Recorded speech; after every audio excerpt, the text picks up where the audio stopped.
Hi, I'm Lori Clark. Welcome to my podcast, The Lori Clark Show. This next guest, her name is Ilene Smith. She wrote a book called Moving Beyond Trauma, the roadmap to healing from your past and living with ease and vitality. She talks about her life experience in this book and her journey with somatic experience therapy. She is a practitioner of somatic experience and has written this book to give us a glimpse into the work that is so beautiful and something that I have begun to implement in my own healing journey. You know, I don't really know what to say other than I'm really grateful for her and for this process, because we all have trauma, no matter how big, no matter how small. There are experiences in our life that define us, shape us, that those experiences teach us how to be and show up in the world. And maybe those experiences that were painful did not contribute to our greatness, but in fact added a layer of definition of don't show up, because if I show up the way I want to, well, then I'm going to be judged, or that experience that I had in the past is going to happen again. For me, my trauma in my life asked me to keep myself quiet, to be less than I was, and to not show up in the way that I knew I needed to. And I've had a journey, and I know all of you have had that same journey in your lives. And there comes a time where we are given the opportunity to listen to someone who has experienced lots of trauma in her own life. And not only do we get to listen to her, but she is going to offer us wisdom and some fabulous tools and self-assessment to help you and me understand who we are, and that we don't have to hold our trauma. Anxiety, depression, physical abuse, emotional abuse, assault, bullying, whatever the emotion is. In this book, Moving Beyond Trauma, Ilene talks about the tissue has the memory. The issue is in the tissue. And that is really interesting to me. And so we are going to explore that with Ilene in these next two parts. So the first part is going to be this quick introduction to this next piece.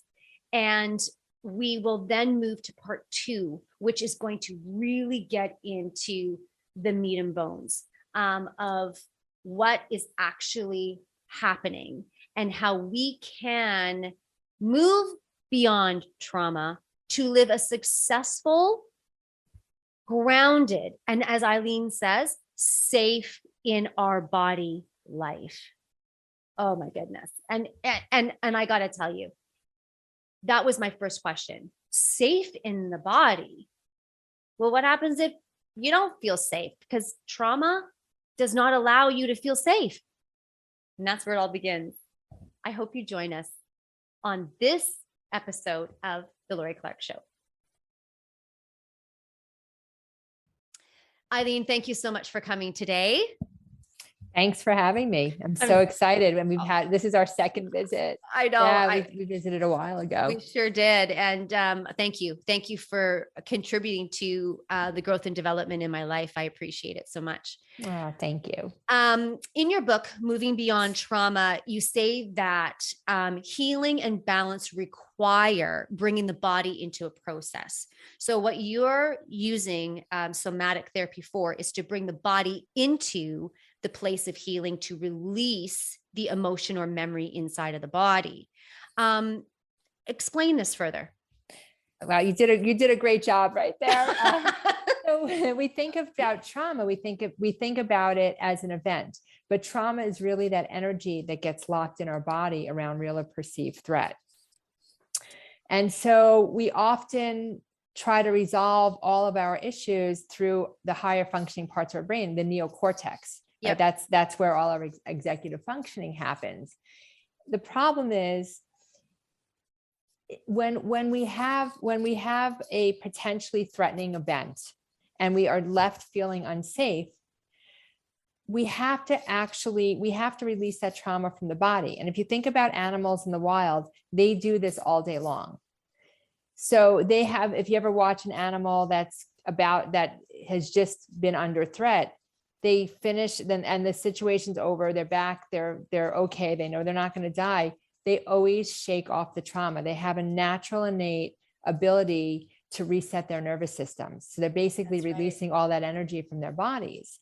And we as human beings have the same, we need to be doing the same thing. The problem is our neocortex, where our higher functioning happens, has been great for us to adapt and have more complex skills to defend ourselves. Mm-hmm. And so when we learn one new skill set, right, from the neocortex, we lose the old ones. And so that innate ability and that instinctual ability to shake and reset our nervous systems, we don't do it anymore. So in somatic work, what we're doing is teaching the body to be able to reset the nervous system. And we build the body as a safe container so that you can move through your experiences differently. We use the body as a safe container. Well, I would say that's the big idea of somatic experiencing is, can we be safe? Can we build enough safety in our bodies to move through our sensory experiences, to be able to feel like we have some sense of mastery over ourselves? And so that we're not left living in these, because when we don't feel safe, our survival physiology of fight, flight, or freeze gets stuck in the on position. Right. And really what we're talking about ultimately is what happens in the nervous system. And this is all about nervous system dysregulation. Our brains are not smarter than our bodies. Our bodies will always override what our brain wants to do. Because if you think about it, every emotion has a sensation. How do you know you're anxious? It's not because your brain's telling you you're anxious. You feel, that's a sensory experience. When you're depressed, that heaviness is in your body. That sense of hopelessness is a sensation. Wow. You're right. And would you say that we're conditioned to think it's in the mind? Like we're saying anxiety is in my head. We're saying is it because we are familiarizing ourselves with thinking the thought, but the thought actually is the action, but before it's the action, it's a feeling. So think about what happens when you feel anxious. What's the first thing you ask yourself? Oh. Why do I feel anxious? Why do I feel anxious? If I solve for the anxiety, I actually do this. Oh my God, it's happening again. Okay, after you're done catastrophizing, okay, then you're like, why am I anxious? Why am I anxious? Right. What's right? Then we always go to asking this question, why? But really what we need to be doing is, because that's a neocortex, right? We're going to intellectualize our anxiety. However, if we can be with what we're experiencing and we can lean into the discomfort and maybe pendulate in and out of it, which is one of the tools in somatic experiencing. Yep. But if we can be with what we're experiencing, we start building more capacity to move through the experience. It's almost like leaning into the discomfort rather than trying to circumnavigate around it. So there is something to say to lean into the emotion. It's actually leaning into the sensations that we feel. But when you don't, this is the problem. When you don't feel safe enough to do that, you go to every distraction you could possibly go to, not to have to experience that sensory experience in your body. Well, so my first question is, so if the body is a safe container, I don't feel safe. So then it is not a safe container. Somatic therapy is saying it is. Let's help you get there. We want to create that space where it is safe. So you would take your client or someone into a journey of understanding where their body is, that there's a disconnect between the sensation and your life. So I would say it yes, and I'd also add that one of the jobs as a somatic experience practitioner is to help my clients build a larger somatic vocabulary. So to be able to actually be with sensations with more capacity. So for example, let's take a client who's really anxious. What I might do is first I'd say, okay, well, how do you know you're anxious? Okay. And my client might say something like, oh, my stomach, I feel it in my chest, blah, blah, blah, blah, blah. Right. So all those things that they're going to feel. Yeah. And so I might then start building some capacity. Okay. Well, let's see what happens if you focus on your feet. Your feet don't feel anxious, do they? And so then we start pendulating. Okay, so what I'm trying to do is find entry points of safety into the body. So for the person to understand and actually experience that they don't have to be all anxiety, they can find some spaces of neutrality.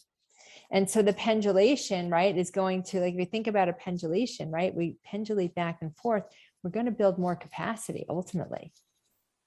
And so the nervous system starts settling down as the body starts feeling safer.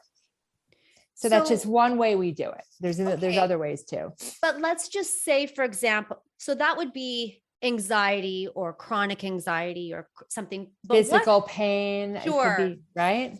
But then lead us into this next space where you yourself dealt with a massive blow. It was the death of your husband. You were able to, while you were grieving and healthily, grieving, you were able to push it through and let it flow out. That is extraordinary.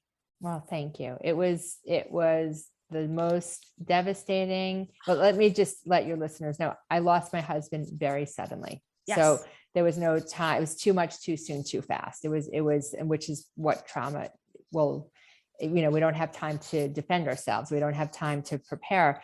And so what happened for me, and I'll never forget the first 24 hours. I have snapshots of it today, but it's still pretty fragmented.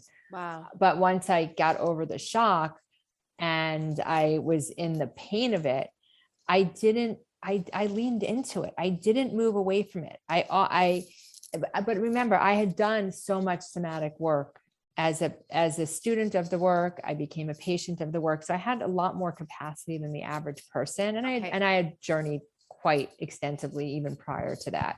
Okay.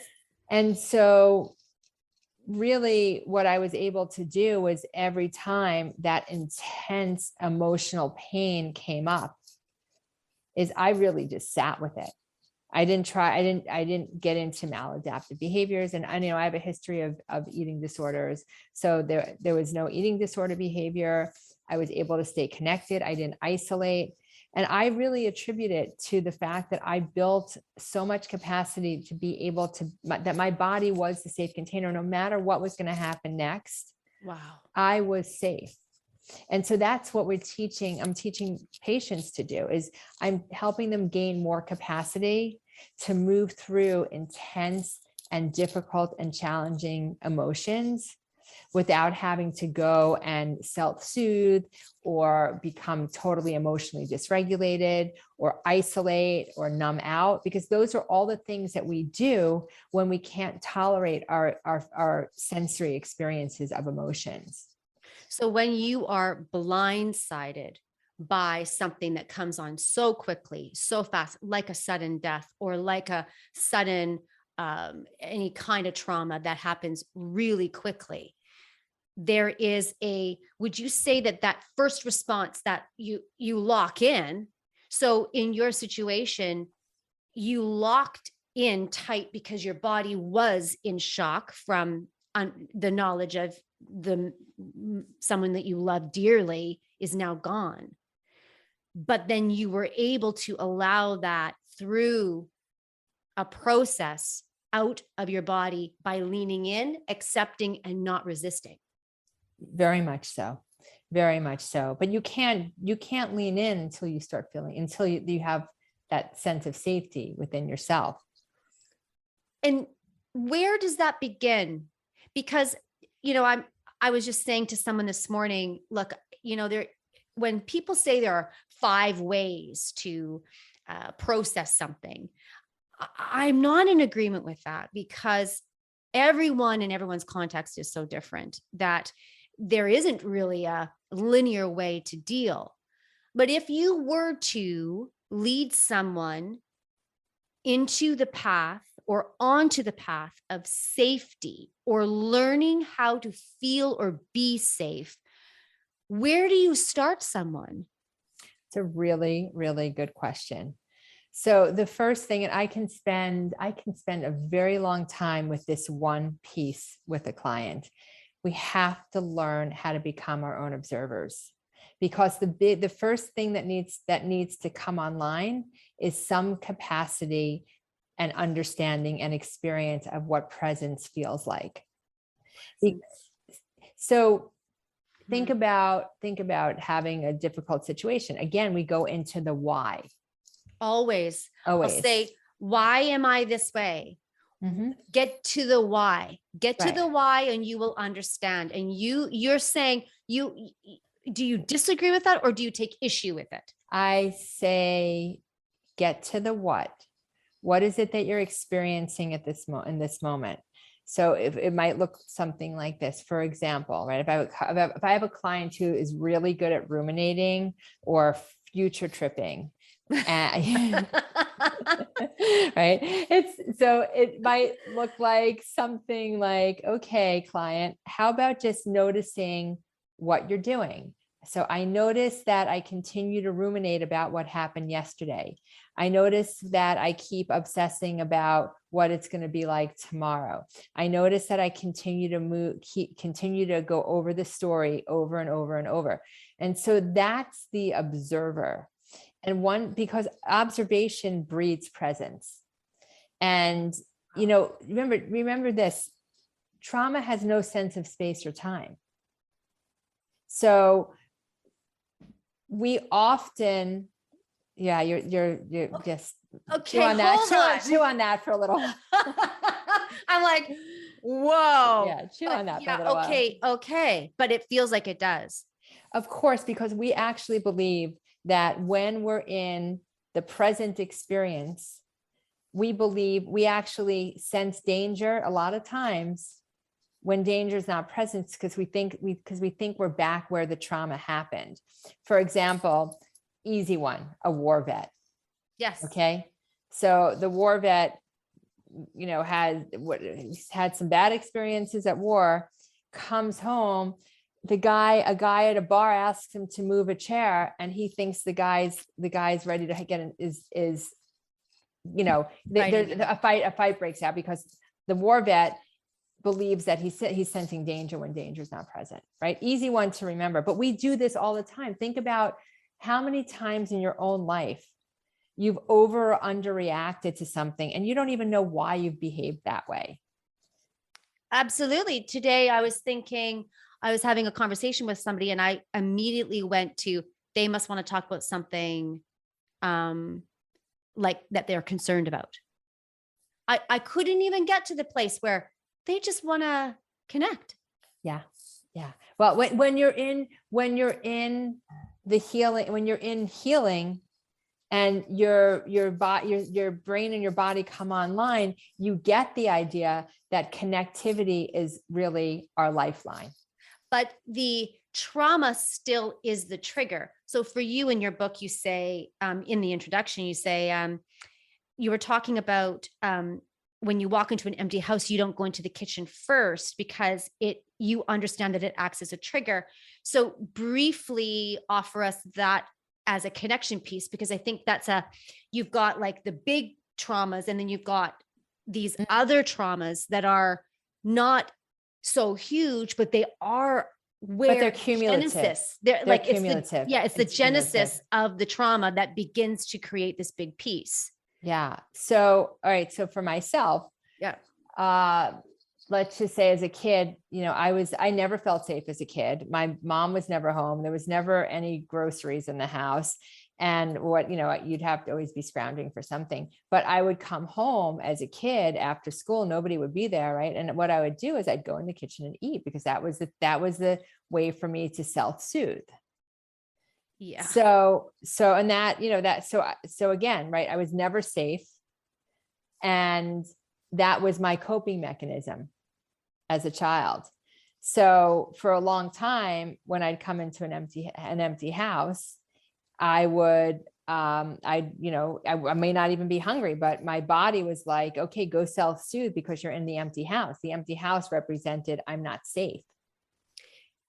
Interesting that you say that. I wrote wow at the top of the page, because for me, and maybe for other people that are listening, it wasn't that my house was empty. It was that my life was so crazy. My childhood was so unsafe, that me calling my mom when she was working and saying, Mom, I have a stomach ache. I can't go to school. That time between her and my dad being at work and me being alone was the only way I could find safety within myself. It just released me from the chaos. And then I never knew what was coming through the door. Yep. And it was but I never thought of it, Ilene, until you said this. Yeah. Because I've always feel like there's this way you have to have the bigger trauma that is the genesis. But really, it was just you simply saying, I didn't have safety as a kid. And I was talking to my mom about this today. I never was safe. And she said, no, none of us were. Yeah. We didn't know. And yet our bodies knew. Yeah. Well, the body always knows. And so that piece is, I want to circle back to something. People think, you're right. People think there's like an event, but trauma can be a series of small accumulations, especially throughout childhood. Yeah. So maybe nobody beat you. Maybe nobody was like, totally abusive to you, but, abandonment or chaos is dysregulating to a child's nervous system, when all they need, as parents are supposed to make their children feel safe. That's your job. Yeah. So as a child, if you're left feeling unsafe, several things are going to happen. You're either going to go into fight or flight. Yep. Or you're going to go into a total disconnect and a freeze to be able to survive where you are.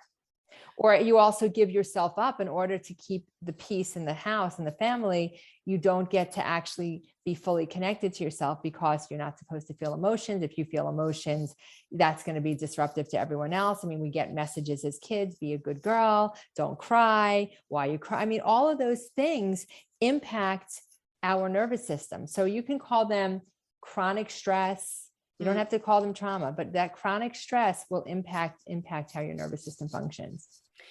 I felt safe at times. Like my parents, my mom, my dad, they were loving and nurturing to me. But there was also aspects of my father that was not nurturing to me. And there was my mom, obviously she was doing her best, but there wasn't always chaos, but it was a nonverbal chaos. Like my body just was never aware of what was going to happen. So it was just this push and pull, never having a break. Yeah. So that is a chaotic environment. And would you say that, because in the book you say that, you were loved too. It wasn't that it was right. So it's not about not being loved equals chaos. It's just about that underlying tone. You mentioned that your parents were fighting lots. Yeah. So how can you feel safe as a child when your parents are fighting? And it's just, it can show up in a variety of different ways. Yeah. Yeah. But I think the saving grace for myself was that, I knew that I was loved, but it didn't mean that I ever felt safe, because they didn't, for my parents, they were two children trying to raise children, and they didn't know how to communicate, and they didn't know they didn't even have any idea about how to raise kids and how to make children feel safe, because they weren't safe themselves. So you just said something that I think is so key. I felt love, but that didn't mean that I felt safe. Yeah. How do we unpack this interview strategically here? Where do we go from here? Yeah, where do we go? Where do we go? But I know where we should go. And so this is a beautiful introduction to lead us to our part 2 that we will be doing soon, so that we can really just offer people a little piece of what this is all about. And then we will move to part 2 on unpacking that we all have trauma, and then how to begin with connection to your body, how to begin. And I really am excited about this next piece, because I know you'll offer some tools to those people who are saying, I'm not going to anybody, but I want to do this on my own. So I know you have a lot of things for us. And I'm excited to dive into that. So for those of you who are watching and listening, we will do part 2. And we will do that very soon. But Ilene, thank you for sharing this piece that gets us kind of jump started. And what you've offered is like, my brain is already spinning. So, well, thank you. I'm excited that this information is being shared. I think it's really important. I know.